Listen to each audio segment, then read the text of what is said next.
So this one is a continuation of the last thing about the importance of Naam Simran. Now, as I mentioned, I spent a lot of my life from the age of 70. I'm 51 now.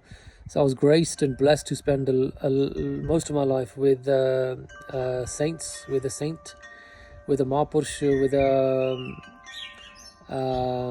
Puran. He was complete spiritual master that I got to spend time with, and those who Sangha used to come and spend and listen to him and learn from him, and I was one of them. Very blessed to be able to do that. I thank God for this.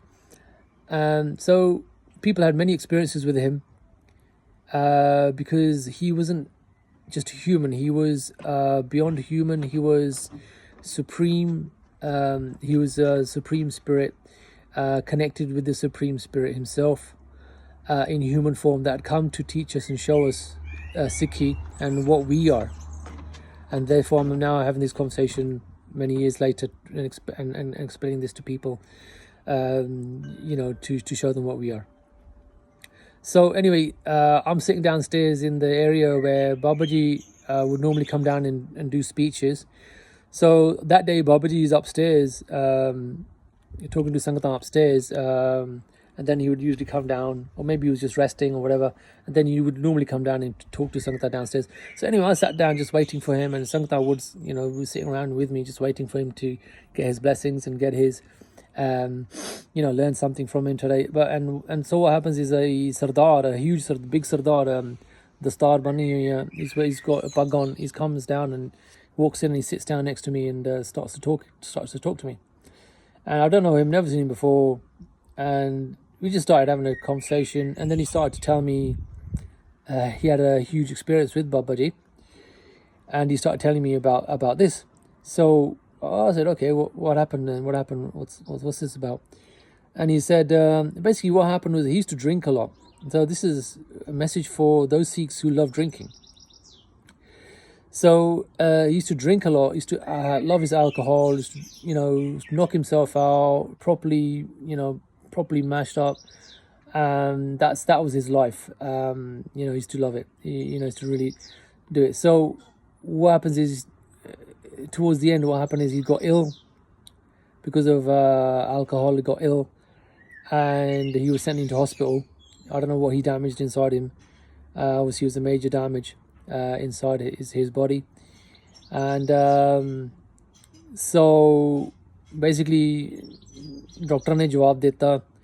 They basically said, that's it, we can't do anything else. There's nothing more we can do to help you. We are sorry, but your damage is extensive, and we can't repair it.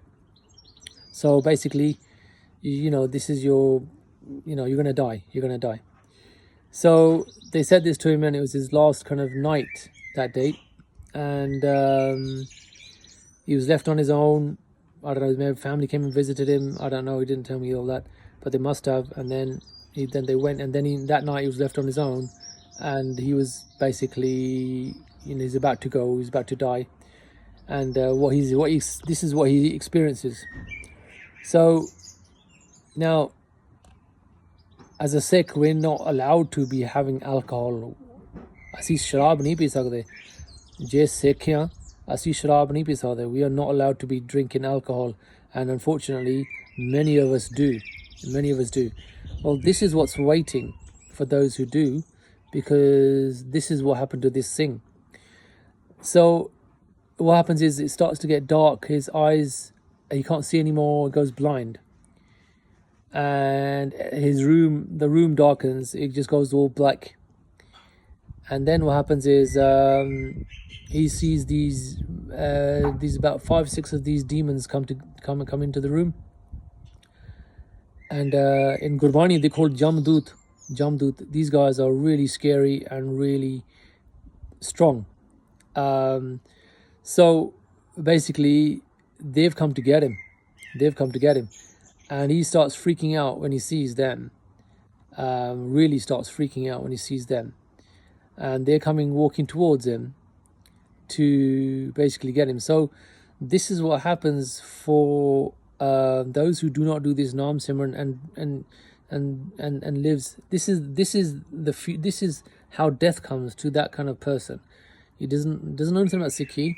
He loves drinking, loves living in the world, but doesn't know anything about Guru Granth Sahib Ji. Hasn't learned anything for what Waheguru sent him for, and is basically living a life like the Gore, like other Indians, and not as a Sikh, as a Guru Sahib Ji wants him to be, or wants us to be living. So this is the outcome at the end. So they all come towards him. So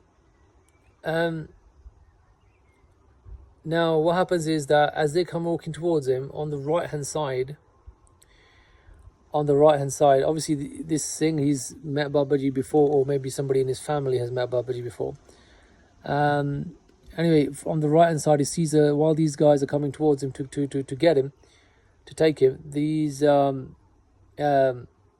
this light starts to appear on his right hand side. It's a small light that begins to appear and starts to get bigger and bigger and bigger. And as this light gets bigger and bigger, he sees Babaji walking into that dimension with 5 Singhs with him. Panj Sardar, Panj Singh, Shaheed Singh walking with him, and he and as soon as he does that, as soon as he walks in, those Jamdud, they shit themselves and leg it. So they all dawd jande there, right? And then Babaji walks in. So this is all happening in another dimension.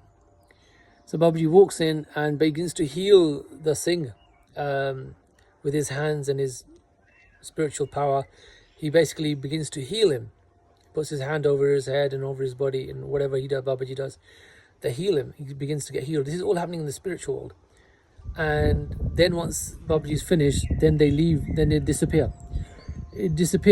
And then the light comes on, and he wakes up. And he wakes up and starts, I don't know, they must have started screaming or something, whatever he must have done. And then the doctors walk in, and then they checked him, and the nurses checked him, and they can't find any illness in his body anymore. They're all shocked that how could this have happened, because they had given up on him, and because there was so much internal damage. So all the damage has been now repaired, and there is no damage. So, some days later, he's discharged or whatever, and they couldn't figure it out. So he's discharged, and now he's come to see Babaji to thank him. And as soon as he's told this, Babaji comes downstairs, and he comes into the room, and he sits down in his chair, and this thing gets up, and he just bows to Babaji, does a matha tek to Babaji, just to thank him for what he's done. And that's the end of the story. So we're not meant to be drinking, but so there are certain things that Waheguru, Guru Granth Sahib Ji does not want us to be doing, and we need to find out what they are. And drinking is definitely not one of them. So let's leave it there for now. Waheguru Ji Ka Khalsa, Waheguru Ji Ki Fateh.